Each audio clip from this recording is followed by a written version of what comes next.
Está no ar mais um Business com João Kitses. Passarinho quer voar com o rabinho baixo. Eu ia cantar, olha o passarinho. Muito bom. E Natália Rubio. Não, só vou falar oi.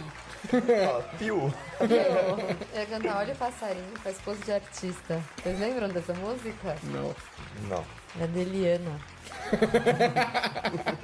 E o programa de hoje é sobre Eliana. E eu, Brupton.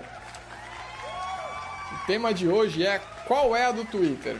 Para que serve essa ferramenta? Como ela surgiu? Da onde ela vem? Como ganha dinheiro? Para onde vai?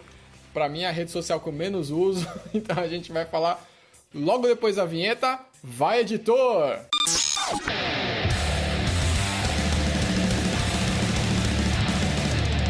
Business! Business! Business! O podcast que fala o que você precisa saber. Twitter, ou Twitter, como diria a Luciana Gimenez, nascido lá nos meados dos anos 2000, surgiu aí, né? E aí? Da onde surgiu? Pra onde veio? Por que veio? Natizinha, por favor, você pode ajudar a gente? Sim, eu disse sim. Gente, vamos lá. Anos 2000, acho que muitos dos nossos ouvintes já eram nascidos, né?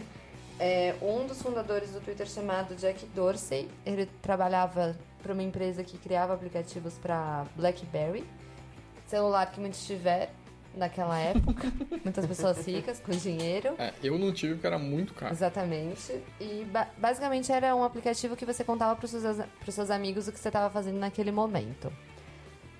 Ele acreditava muito nessa ideia, mas nesse mesmo período ele mudou para uma empresa que estávamos aqui discutindo como pronuncia, mas chama Odeio, enfim. O-D-E-O. Odeo. E foi lá que ele conheceu os outros 3 fundadores do Twitter. Inclusive essa empresa é uma empresa de podcasts, é um agregador de podcasts. Isso. Então, assim, no futuro, de repente, a gente cria um novo Twitter Vai que a aí. gente chega lá. Exato, se nada der O certo, duro é que cria um novo naquela Twitter. época a mídia podcast, né, não vingava muito. Hoje também não estamos vingando muito. Hoje também não tá legal. Todo podcaster é milionário, né? É. Como vocês sabem. E aí o que acontece? Era uma empresa de podcasts e na verdade não é que não vingava, mas esses 4 criadores da plataforma não gostavam de podcasts. É isso que eles falavam, né?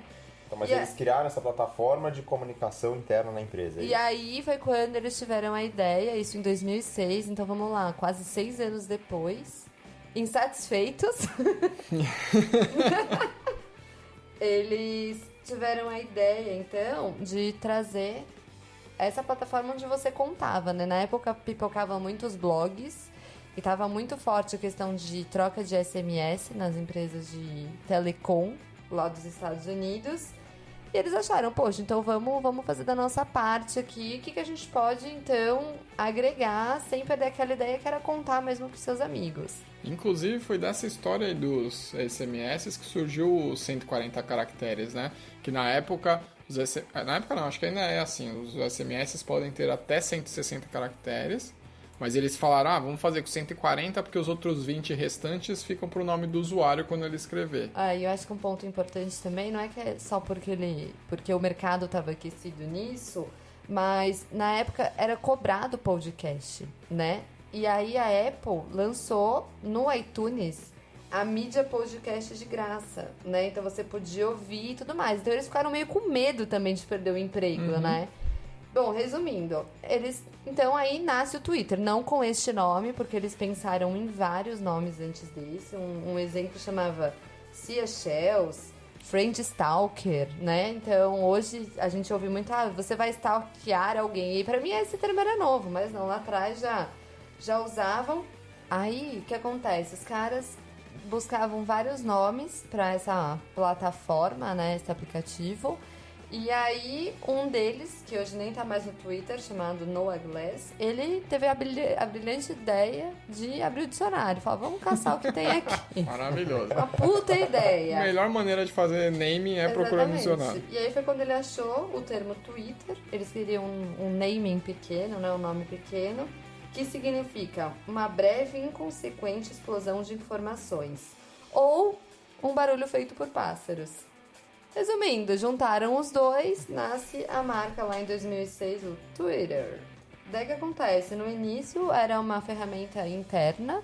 Acho que hoje em dia muitas empresas começam assim, né? Você tem uma plataforma, às vezes você testa ali para os funcionários. E em 2006 foi quando teve a primeira postagem, eles abriram realmente a ferramenta para os consumidores, né? Para os internautas usarem. E aí o Jack Dorsey foi lá e fez a primeira publicação dele. Só tô aqui arrumando meu Twitter. Que maravilha! Brilhante comunicação. Exatamente. Um ano depois, eles se desvincularam dessa empresa, da Odeo. E aí virou uma empresa que é o que todo mundo conhece hoje. Bom, então a plataforma vai para o público em 2006 e tem um boom, assim, um primeiro estouro, vamos dizer assim, logo em 2007. Teve, não sei se todo mundo conhece, aquele festival do South by Southwest, o SWS, que é um festival que acontece em Austin anualmente, que vai muito influenciador, vamos dizer assim, né? Então tem muita gente de agência de publicidade, muita gente do meio de comunicação de forma geral. E nesse ano, em 2007, o Twitter investiu muito pesado em propaganda lá. E eles triplicaram o número de mensagens que estavam rolando na plataforma, chegou a 60 mil postagens diárias nessa época. E aí teve esse primeiro boom, né? Muita gente de comunicação falando, para muita gente que gosta de se comunicar, então é normal que a plataforma gire um pouquinho. Ou seja, virou uma rede social meio hypada dessa galera de comunicação para depois ela ter um boom gigante. Eu acho que dá pra dizer que no começo sim. Eu acho que tem que lembrar que nessa época muita gente acessava pelo desktop. Então, do mesmo jeito que você via portais de informação, tudo mais, TV, ali era um lugar para você se informar bastante, né? Não era uma coisa de celular, tinha uma coisa assim de você estar ali nos portais e tinha o Twitter. Então, é que eu acho que um grande diferencial, justamente o que a gente falou, você tinha notícia muito rápido. Eu acho que sempre foi um dos grandes diferenciais do Twitter. Então, você tá num festival, tá rolando um som animal em tal lugar, ou tá rolando não sei o que na outra ponta. Isso até sair nos veículos, na mídia tradicional, demorava muito. No Twitter, talvez um pouco mais próximo. Mas acho que aí o pessoal começou a bombar de tá acontecendo isso, tá acontecendo aquilo, tá acontecendo aquilo. E interação, né? E brincam até hoje, né? Que o Twitter serve pra você saber quando o Facebook e o WhatsApp caiu, né? Que O foda. WhatsApp não tá funcionando, só no Twitter, o WhatsApp caiu. Não, realmente, a ferramenta tem uma agilidade absurda, né? Até pela essa questão de 140 caracteres. Você escreve realmente uma manchete, né? Vamos dizer assim. Você pode ali colocar uma imagem junto, anexar uma imagem junto. Então, assim, foi e ainda é a primeira notícia de muitos acontecimentos, né? Aquela que a gente fala, o furo de reportagem, o instantâneo ali que acontece na hora.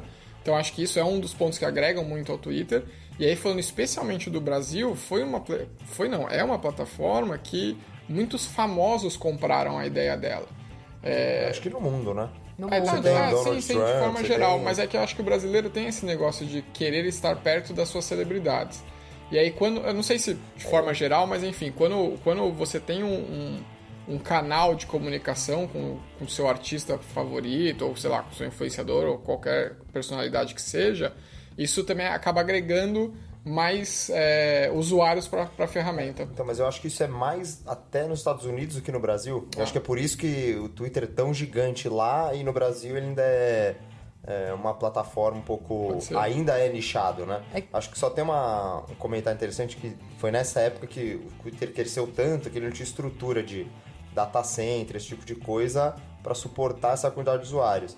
E aí surgiu a brincadeira da baleia, dos passarinhos tentando levantar a baleia, e isso prolongou por muito tempo. Aquela ilustraçãozinha de quando o servidor caía, né? E foi uma das maiores críticas a um dos do atual CEO, que ele não conseguia resolver isso. Então o Twitter ficou famoso por isso e chegou a ficar 30 horas fora do ar, umas coisas meio bizarras. Inclusive, você falou do passarinho, sabia que o logo, o passarinho, tem um nome?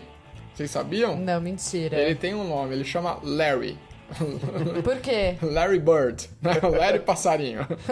Em homenagem ao astro do basquete lá da NBA que chamava Larry Bird. Nossa, e aí, legal. tipo, Larry, passarinho, Larry, Twitter, e aí ficou isso aí. E vocês usavam Mirk? Já ouviram falar do Mirk? Putz, cara, eu só ouvi falar, mas eu nunca usei, não sei nem a cara dessa porra. Também não sei. Era um sistema operacional meio DOS, assim, do Windows. Eu usava pra baixar música no Mirk, antes do casar. Caralho. E foi lá que surgiu a hashtag. Então no Mirk se usava muita hashtag.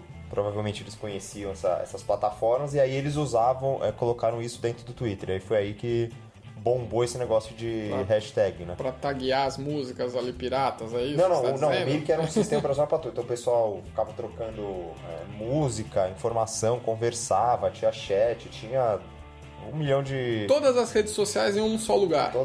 E era meio... Tipo, um negócio meio pirata. Parecia que você tava fazendo...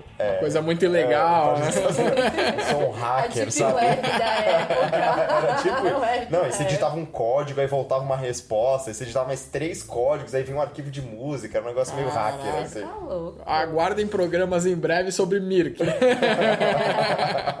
Eu acho que pra fechar, gente, que mostrou assim, o que concretizou o Twitter, muito como esse portal de notícias rápidas, de proximidade, foram duas, assim, eles elencam 2 temas, né? Um foi a morte do Michael Jackson em 2009, que assim, o número de twitters e de interações com quem falava Número disso. de tweets.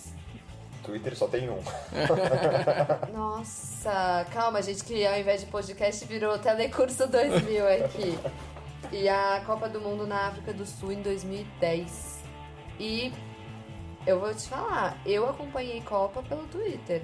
Não a do Brasil, mas já aconteceu, por exemplo, Copas fora. Queria saber o que estava acontecendo, não vi os jogos, entrava lá no Twitter, você podia sentar com qualquer um que era a mesma informação. E acho que uma curiosidade final, antes da gente falar dos negócios do Twitter, é que uma celebridade que não falava de vida pessoal, mas dava opinião sobre temas fortes, passou em número de seguidores um portal de notícias que é conhecido, a CNN, que foi o Ashton Kutcher. Ele chegou em 2009 com mais de 1 milhão de seguidores, vencendo essa rede de notícias. Então você imagina, né? Lá naquela época, o Ashton Kutcher fazia. Imagina hoje que a gente... O Ashton quem? Caralho, mandou Ashton. Repeat with me. Ashton Kutcher. Amor, tô deitando no inglês. O marido da Demi Moore. Ex-marido. Ex-marido. Ex.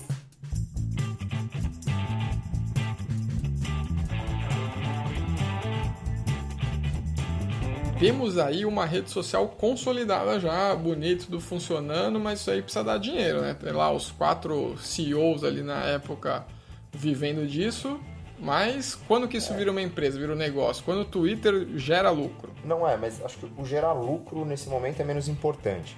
O Twitter começa a fazer o quê? Ele começa a tomar relevância, e toda rede social começa a tomar relevância, chama atenção de investidores. Então ela começou a captar dinheiro com o investidor, já com um plano grande lá na frente de fazer um IPO, fazer mais rodadas de investimento. Então foi assim que ele foi crescendo, assim que ele investia em mídia, assim que ele conseguia dinheiro para fazer tudo isso. Eu acho que o maior ativo das redes sociais é a base de pessoas que acabam lá entrando todos os dias e que estão disponíveis para receber uma informação. Então, inevitavelmente, você vira uma plataforma de mídia, né? E é assim que vai construindo a parte de anúncios, que você vai segmentando, olhando tudo que tem de oportunidade, aí que ele começa a esquentar, né? E é que nem aquele ditado, né, que é famoso no mundo dos negócios, que é assim, se você está usando um produto e você não está pagando por ele, significa que você é o produto. Então, Twitter, Facebook, e-mail de graça, todos vendem suas informações.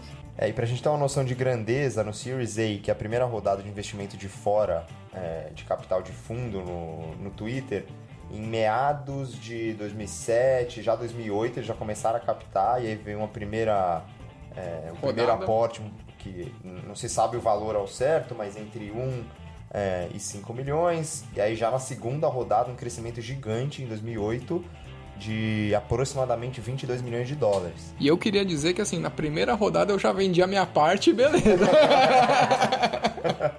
E aí foi crescendo. Depois na rodada C, em 2009... aproximadamente 35, e era assim que ele ia se financiando com base justamente no que a Nath falou. Cara, isso aqui é relevante, as pessoas estão usando. Pra gente ter uma noção, em 2010 já eram 100 milhões de usuários. Então, assim, era uma coisa que começou a ficar muito grande e os fundos começaram a olhar. Mas o Twitter só começou a ter receita efetivamente anunciada quando eles lançaram a plataforma deles de propaganda, né? De advertising. De anúncio, né? Muito copiado do Google AdWords. E aí isso foi lançado só em 2010. Que aí o Twitter começou, acho que, virar uma empresa efetivamente com receita, com qual que é o plano dessa receita, como que a gente agrega valor para as empresas, por que as pessoas querem anunciar aqui. Assim como foi o Facebook, né, que foi a grande diferença do Orkut, que não tinha esse plano, o Twitter também já nasceu com essa ideia, né? Focar em algum resultado, né? Eu acho que na época tinha o Orkut só deu certo no Brasil e na Índia, e o Twitter era uma coisa que mundial acontece muito, até que você ouve brasileiro, eu não uso o Twitter e tal. Mas, na verdade, no mundo todo se usa, e por isso que grandes empresas têm perfis e investem nesses perfis, né? Porque hoje a gente tem alguns formatos de mídia do Twitter, mas eu acho que o grande ganho dele foi um item chamado Trend Topics, né? Porque, assim, virou um formato de mídia muito forte e virou assuntos quentes. Então, assim, as pessoas entram lá hoje no Twitter não só para procurar mídia, opinião pública, mas, assim, para saber no mundo quais são os top 10 assuntos que acontecem. Bom, e aí a empresa realmente se preocupa com as finanças dela, né? Fazendo aí o Twitter Ads, vendendo hashtags, que a gente vai falar um pouquinho mais de valores em breve. Mas em 2013 vem o grande boom financeiro da empresa com o IPO. E acho que mais só que o boom financeiro vem a grande validação do negócio, né? Então sim. Ali, beleza, tinha um monte de investidor colocando grana, os caras precisavam receber isso de volta um dia, né? E aí são dois marcos ao mesmo tempo. Em 2013 é a primeira vez que a empresa dá lucro, realmente, e aí foi o que você acabou de falar, tem um retorno para o investidor, e tem o IPO da empresa. Então o Twitter coloca seu capital aberto ali, né? Coloca sua marca para vender ações. Em Nova York. Exatamente, e consegue captar 1,8 bilhões de dólares. Na época, segunda maior captação, perdendo só para, adivinha quem? Pro Facebook. Não, mas a segunda maior captação de uma empresa de tecnologia nos Estados Unidos. Exatamente. Lembrando que em 2008 o Zuckerberg tentou comprar o Twitter. Ele ofereceu $500 milhão de dólares e os caras não aceitaram. Tava certo pelo jeito. Eu acho que em 2013 eles também chegaram a conversar de novo, mas o Twitter não quis. Porque na época eles tiraram o CEO da Apple, e nos Estados Unidos, compra de empresa, você negocia com a diretoria, para depois negociar com os acionistas. E eles estavam com muito medo de que ele fizesse alguma coisa assim, depois mandaram o cara embora e ficaram com medo dele ir trabalhar no Facebook. Aí ele voltou agora como CEO. E aí tem essa super captação aí pra época, e eles tinham um valuation ali de 31 bi na época, né? Então foi uma bela grana aí no bolso. E aí pra quem não saiu lá quando vendeu, na primeira rodada com 1 ou 5 milhões, agora eu já tinha... Nem preciso falar, né? Eu acho que eu ia me vender por menos. Eu ia ficar desesperada. Acho que se eu tivesse essas grandes ideias, igual esses caras tiveram, e alguma grande viesse comprar, eu acho que eu ia ficar muito tentada. Compra logo, sabe? A não ser que você tenha muito apego. Inclusive, a gente já tá dando aqui a letra. Se alguém quiser comprar o business... Tá aí. E acho que indo para a atualidade, uma informação que é interessante, o Twitter hoje é avaliado em 26 bi de dólar. E na abertura era avaliado em 31 bi. Então mostra um pouco que tem alguma oscilação aí que a gente vai discutir depois. E eu acho que vale a discussão, porque assim, isso na percepção do público é muito forte, né? Porque assim, as pessoas, eu não uso, tá ruim, né? Mas na visão de quem tem negócios, não só do lado do Twitter, mas dos empresários e das grandes marcas que usam ele como plataforma, né? Então acho que daqui a pouco a gente conversa. Logo depois dos comerciais. Daqui a pouco, logo após a vinheta, põe uma aí, editor. Se vira aí.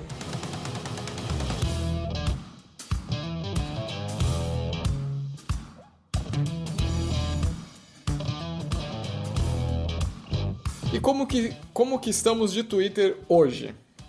Então vamos lá, como é que normalmente algumas métricas desse setor, né, desse segmento, uma das principais é a quantidade de usuários ativos mensalmente, né? Então eles ficam acompanhando mensalmente a quantidade de usuários ativos. E aí já um ponto sobre base, né, sobre o número de usuários, é que o Twitter por muito tempo, especialmente quando ele começou, aqui eu lembro no Brasil, tinha muita gente que era curioso para saber qual que era da plataforma e tal, entrava e depois nunca mais usava. Então era uma base de nativos muito grande, né? Então, mas por isso que esse segmento, igual o Facebook faz isso, o YouTube faz isso, é a quantidade de usuários mensais ativos. Ele desconsidera o usuário inativo. Sim, o que eu acho bem bacana, inclusive Deu certo. mostra a transparência da empresa, né? Porque você podia muito bem colocar um número super inchado para tentar vender mais mídia, né? É que normalmente depois que você faz um IPO, se você não segue essas métricas, é muito difícil você colocar usuários total. Vai soar muito estranho, né? Fala, cara, por que você está colocando isso? Por que você não quer colocar realmente o usuário ativo, né? Sim. E hoje o Twitter tem aproximadamente 326 milhões de usuários ativos e 20% disso é nos Estados Unidos. O resto é mundial. Espalhado. E uma informação interessante é que eles veem esse número caiu um pouco. Então, ele já foi maior e agora ele vem caindo. E a justificativa do Twitter, até ouvindo a preparação para esse podcast, o último anúncio do CEO deles na divulgação de resultado é que eles estão usando tecnologia para limpar o usuário falso. Para tirar robô, tirar usuário que fica só mandando spam. Inclusive, minha conta já foi invadida no Twitter. O que você tava fazendo? Não, eu tinha conta no Twitter e nunca tinha postado nada. Aí um dia eu fui tentar entrar de novo no Twitter por uma questão no trabalho. Era um usuário pornô, era tipo uma foto de uma mulher e ficava postando pornografia em inglês, um monte de coisa lá que... Então não procurem João Kitses no Twitter. Mas agora eu já limpei, tive que reativar, o Twitter me ligou pra saber se era eu mesmo.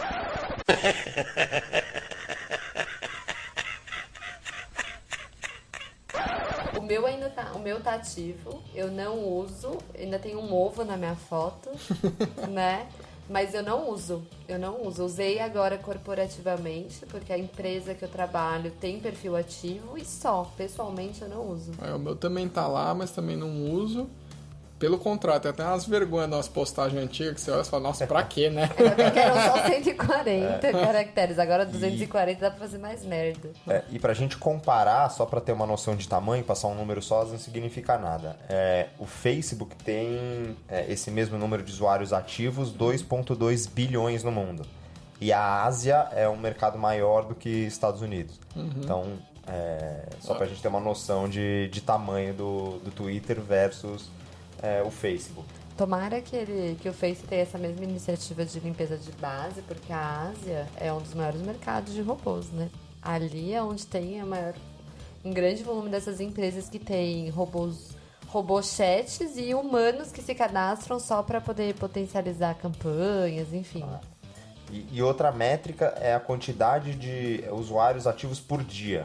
Então, o quanto esses usuários estão ativos. O Twitter não divulga quantos usuários ativos por dia eles têm. Eles falam que isso cresceu 9%. Aí é difícil chegar no número. O Facebook já divulga e eles têm 1,5 bilhões de atividades diárias de usuário. Então é um número absurdo, né? É bem claro que o Twitter é bem nichado, né? Ele é um público bem ali mais restrito, então por isso também... E aí é uma questão de como a empresa enxerga, né? Você pode ver como um público mais qualificado e mais engajado, né? Que mais nichado, obviamente. Então eu vou procurar ali vou ser muito mais assertivo. Mal comparando, se a gente fosse trazer para mídias tradicionais ou mais antigas, um é tipo o Rede Globo que você fala com todo mundo a todo momento e o outro é, sei lá, uma rede menor que você tenta ser mais assertivo. E o Twitter se posiciona justamente como uma empresa parceira das emissoras de TV, né? Então você vê, no Brasil tem muito isso e nos Estados Unidos também. Tantos usuários ativos no Twitter. Porque eles não se posicionam como um concorrente. O cara que tá na TV não necessariamente é o concorrente do Twitter. Até porque esses perfis de TV e outras redes de notícias têm perfis no Twitter. Sim. Quem já viu o Masterchef sabe do que a gente tá falando. Fica ali o contadorzinho em cima, né, dos a tweets. Bandeirantes usa muito isso, muito. Então você vai ver, e aí ele vira o Twitter como estratégia, faz o quê? O cara que está assistindo o programa, você traz ele pro Twitter e vai gerando audiência no Twitter também.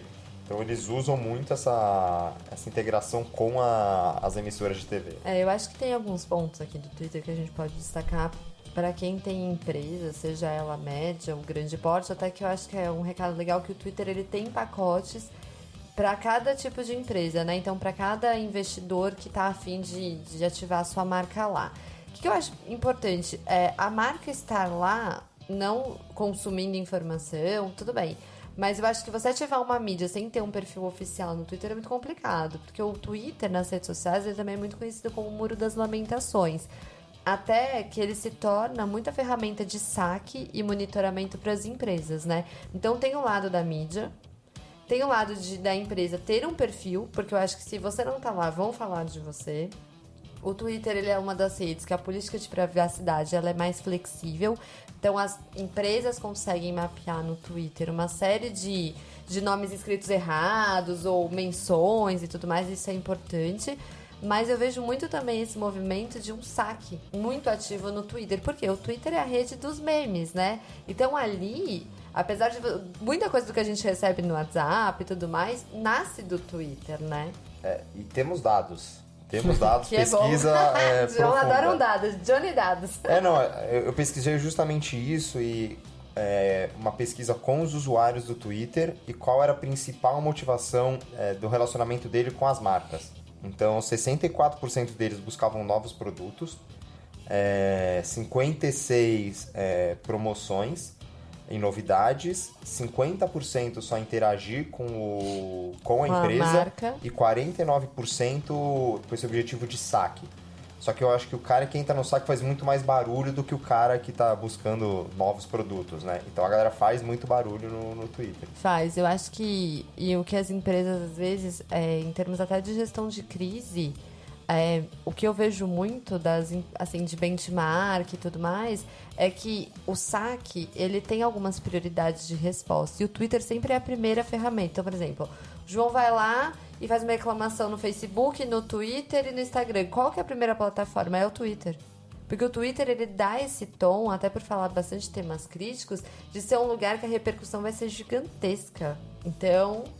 acho que está aí também uma oportunidade da própria ferramenta relacionada à gestão de crise. É muito forte, né? E aí, falando em oportunidades, a gente falou um pouquinho antes de como o Twitter ganha as maneiras generalistas que eles ganham dinheiro, mas vamos falar. Eu sou um anunciante. Quero ir lá e colocar uma grana no Twitter. Como eu faço? Para onde eu vou? Como que serve cada uma? Quanto que eu pago? O Twitter, eu não sou especialista, fui olhar antes do programa como funcionava, né? Então, como leigo. Ele te dá um negócio que é interessante, que você tem o Twitter Ads, baseado muito no que é o Facebook Ads e um pouquinho o Google. O modelo de negócio geral é bem parecido, né? E aí lá você entra e escolhe, você tem, na verdade, uma linha de receita, que é você promover o seu tweet. Então, isso é uma linha, você vai lá, paga e você promove só aquele tweet. Uma outra linha de receita... seria esse Twitter Ad, que é para a empresa, ou você, pessoa física, que quiser utilizar, você pode. E aí ele tem várias caixinhas que você pode escolher o seu objetivo. E aí o preço final da sua campanha vai ser com base no objetivo. Então, vamos exemplificar. Você quer download do seu aplicativo, é uma coisa. Você quer trazer... base de fãs. Base de fã é outra coisa. Você quer trazer engajamento, é outra coisa. Você quer que alguém clique no seu link. Então depende da caixinha que você quer para ele te dar o preço. Engajamento, eu acho que para quem não conhece, é a soma de curtidas, comentários e compartilhamentos que sua marca tem na ferramenta. E retweets. Retweets, exatamente, né? E além do seu objetivo, outro ponto que influencia no valor, inclusive por isso é um pouquinho difícil a gente dar valor final aqui e tal, é a base que você quer atingir. Então, assim, além de ter os seus objetivos, e aí eu quero segmentar. Então, por exemplo, de novo tentando exemplificar para ficar mais claro, se eu tenho um objetivo, um target de uma base que é mais comum, ativa nas redes sociais, ela provavelmente vai ser mais cara, porque são pessoas que já engajam naturalmente, é um público mais qualificado.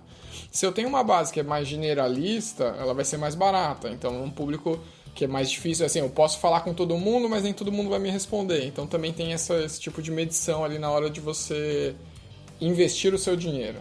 tanto pessoa física quanto marcas, você entra em contato com o Twitter, eles têm uma equipe comercial, eles vão adequar você dentro, eles tratam muito por segmento, né? Então, sei lá, você tem uma empresa de finanças, você vai lá, então você vai ser atendido por esse cara. Hoje, com R$2.000, você pode promover, né, um Twitter, ou sua marca consegue investir. E lá eles têm todo esse relacionamento. Então é claro que você tem algum mídia, ou você mesmo vai lá controlando pelo seu gerenciador de anúncios. E também tem o Trend, que eu acho que é um dos grandes diferenciais deles. Eu acho que hoje o que diferencia o Twitter das outras redes sociais, primeiro é esse público qualificado. Segundo grandes personalidades do mundo de temas que movimentam a sociedade, como política, sustentabilidade, tem perfis muito ativos nessa rede. E o Trends, que é basicamente pessoas que consultam todos os assuntos que estão falando no mundo. Inclusive o Trends é comercializado, tá, gente?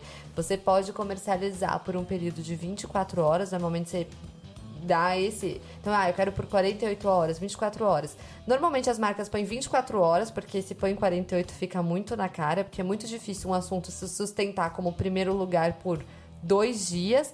E a última vez, isso faz uns 2 anos, para você estar 24 horas no ar, você paga aproximadamente R$100.000. Então, acho que é um valor que lá tem que fazer conta, né? Você vai lá só para tentar entender como funciona, você vai lá, escolhe um termo, né? Então eu falo, eu quero que este assunto esteja no Trend Topics. Uma hashtag, né? Uma hashtag, uma hashtag. E aí pode ou não ter o nome da sua empresa, pode ou não ser de qualquer assunto, na verdade, você vai falar. E aí você vai trabalhar essa hashtag depois, obviamente, senão também não vale de nada. E aí paga a grana e ela fica. Isso daí é uma coisa até que, inclusive, antes de estudar para pauta, eu nem sabia que podia ter Trend Topics patrocinado. Isso daí é bem curioso. E eu acho que um outro ponto também que o Twitter, ele se diferencia, mas aí eu não sei. Aí vocês me falam também se vocês acham que é negativo ou positivo, né? Quando você publica, você tem lá, sua base, o business tem lá 1.000 seguidores no Twitter.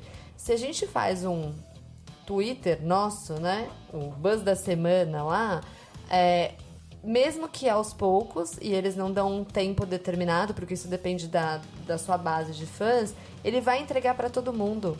Você não precisa patrocinar, porque assim, todos vão ser entregues, né? Então, por exemplo, mesmo você tendo uma base de 1.000 ou de 500.000 fãs, o Twitter ainda entrega 1 para 1. Diferente do Facebook. Do Facebook, se você tem uma base de 500.000 fãs, o orgânico foi lá e fez um post. Ele entrega para 0,05 da tua base. Então, quer dizer, eles instigam que você patrocine, né? O Twitter, nessa parte, ele ainda se posiciona como 1 para 1. Então, assim, eu não sei muito bem qual que é a deles nesse ponto, né? Mídia mais... Tudo bem, tem um formato e tudo mais. Mas eu acho que isso faz parte do modelo dele, que é... Todo mundo, normalmente, quem você está seguindo tem um engajamento maior. E se ele começar a fazer 2 para 1, coisas assim, ele vai ter um problema muito grande de entrega, porque a base já é pequena, né? Comparado com o Facebook. Então, acho que assim, o modelo é muito diferente. Então, se ele começa a fazer 0,1 de entrega, ele vai entregar para 10 pessoas, entendeu? Então, acho que o modelo é diferente. Eu acho que exatamente, eu acho que o maior ponto disso é exatamente o tamanho da base, cara. Como a base do Facebook é muito grande, eu acho que até falta de capacidade de conseguir entregar para todo mundo, sendo bem honesto. É lógico que eles nunca vão falar isso, mas eu acho que tem um ponto aí. E eu acho também um ponto ruim lá, que é o seguinte, como lá é uma livre expressão de opinião, no Instagram a gente vê muito post patrocinado, né? Igual a gente conversou lá no episódio de influenciadores digitais. E o Twitter, ele instigava muito isso, né? Sei lá, vamos lá. Donald Trump ia lá e fazia um post patrocinado por uma marca. Exemplo. Só que no Twitter, a pessoa, normalmente o ator ou o influenciador que faz, ele é linchado. Então parece que a própria base do Twitter joga contra essa questão de mídia lá dentro, né? Parece que eles querem conservar, tem um certo conservadorismo na plataforma. Bacana. E falando em número, acho que é interessante a gente ter uma análise que eu fiz aqui, com base no resultado deles. O Twitter teve no terceiro trimestre desse ano uma receita de 758 milhões de dólares. E aí, basicamente, 80% de advertising. E eles também fazem licença de dados, né? Então, você empresas compram dados dos usuários do Twitter. Então eles também fazem esse tipo de venda. Então o Google compra isso, algumas empresas compram isso. E não sei se você lembra, eu falei lá atrás que 20% da base era dos usuários dos Estados Unidos. Só que 50% da receita vem nos Estados Unidos. Então você vê que assim, tem uma discrepância grande, ou seja, o Twitter é uma plataforma muito americana ainda, né? Sim, de sim. receita, Super. de usuário. E só pra... Todo mundo fala o Twitter tá mal, o Twitter tá acabando. A receita cresceu, comparado um quarto com o outro, então o terceiro quarto de 2017 cresceu 29%. Então um crescimento expressivo. E também essa receita de advertising também cresceu 30%, tanto no internacional quanto nos Estados Unidos. Então assim, o Twitter tá quebrando, a gente vê resultados um pouco já mais estabilizado. Até o valor da ação, quando sai resultado, saiu que eles perderam 9 milhões de usuários, mas justamente nessa limpa de robô, caiu bastante, mas depois voltou, mas está uma receita mais estabilizada.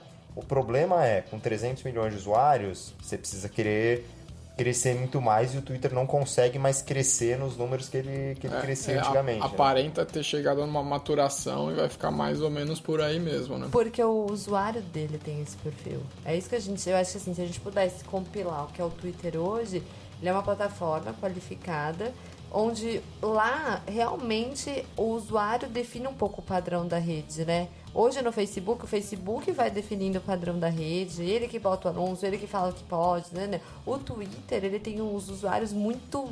Não é cri-cri a palavra, né? Mas é um cara que se não tá bom, ele vai falar, já é uma maturidade. Ele é mais contestador, ele é mais maduro. Exatamente. Então, assim, os caras têm que saber administrar. E acho que até um ponto, falando aqui da experiência do business, né? Quando a gente lançou o podcast, foi uma das dúvidas, né? Que redes sociais a gente estaria, né? E nós não estamos no Twitter, né? Então, acho que, né... Tudo, e não é que nós não estaremos, mas eu acho que um ponto importante para você, empreendedor, ou para marca e tudo mais, é que você não precisa lançar a marca e entrar em todas as plataformas de uma vez só. Eu acho que você tem que olhar e pode ir entrando aos poucos, até porque assim, o Twitter ele precisa de conteúdo. Sim, ele requer uma atualização diária ali, com certeza. Exatamente. Então assim, não se afobe, escolha direito a rede social com base no que tua marca quer falar, no que você quer falar da tua empresa. Pra quem que você quer falar. Se você vai ter capacidade de falar todo dia, toda hora, porque não adianta também entrar e não conseguir render pauta ali, né? Então realmente é um bom ponto. Importante relembrar, eu estou considerando o WhatsApp, que ainda não considero uma rede social, né? É mais um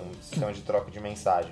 O Twitter ainda é a maior quarta rede social do mundo. Quais são as primeiras? Instagram, Facebook e YouTube. Tá bom.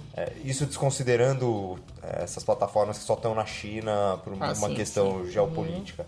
Mas então a gente está falando ainda da quarta maior rede social do mundo. Então é um negócio grande, só que a diferença dela para cima é muito grande e para baixo também é muito grande. Então as plataformas de baixo estão muito longe do Twitter e as plataformas de cima ele também está muito longe de alcançar. É que o ponto, de novo, é que ele é super localizado, né? Então, se eu sou uma empresa americana, com certeza eu tenho que estar lá. Mas aqui no Brasil é para se pensar com mais cuidado, precisa ver realmente o seu target, se o seu nicho está lá.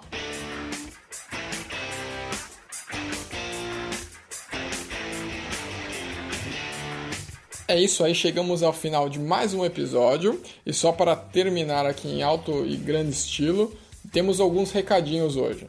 Então, o primeiro é o de sempre. Por favor, deixe lá 5 estrelas, joias, positivos, likes, o que você quiser no seu agregador de podcast, no iTunes, enfim. Já estamos há algum tempo, na verdade, mas acho que a gente não tinha falado isso por aqui ainda. A gente tem um perfil no Facebook e no LinkedIn. Então, é só procurar lá Business, BUZZINESS. No Facebook, talvez você tenha que colocar BusinessCast. A gente teve um probleminha ali de nomenclatura. Então, também, se você quiser falar com a gente, pode deixar um recado nas duas redes que a gente está olhando, está conversando. E, por fim, o último recado que eu tenho para passar é que temos o Buzz da Semana. Então, a gente está agregando notícias que a gente vê semanalmente, colocando lá. Não são episódios, podem se tornar, mas a princípio não são episódios.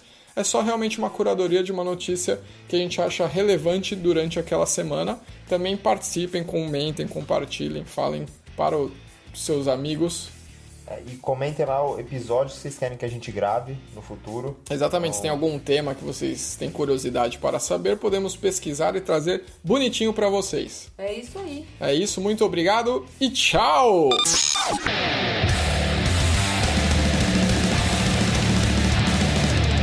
Business! O podcast que fala o que você precisa saber.